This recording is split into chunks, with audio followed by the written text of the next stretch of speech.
Okey, mari kita sambung cara menulis prosedur. Ini bahagian kedua video. Bahagian pertama kita discuss dulu cara mengawal pembeli ubah sebab prosedur actually kita menerangkan cara mengawal pembeli ubah sebenarnya.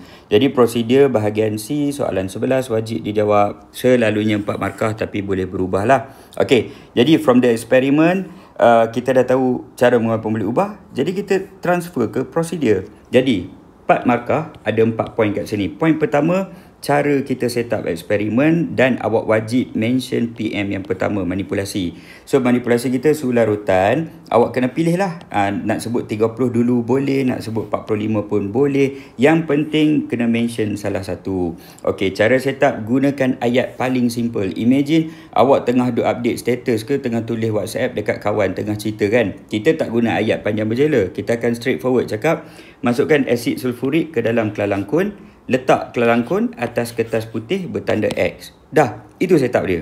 Lepas tu, next awak akan mention benda ni. Masukkan larutan natrium thiosulfat bersuhu 30 darjah Celsius ke dalam kelalangkun. Settle. Jadi itu poin yang pertama. Gunakan ayat yang paling simple.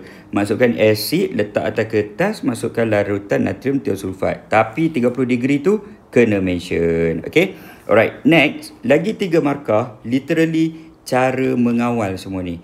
Okey, cara mengawal bergerak balas kita dah tahu kan, ukur masa diambil. Tulis je balik. Ukur masa diambil untuk tanda yang tidak kelihatan menggunakan jam randik. Selesai. Markah ketiga, cara mengawal pembeli ubah manipulasi. Kan kita guna suhu larutan thiosulfat yang berbeza.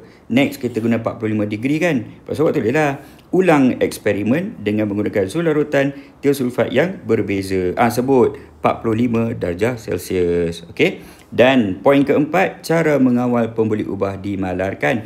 Dimalarkan kan awak kena tetapkan jenis larutan or isi padu. Tulis je.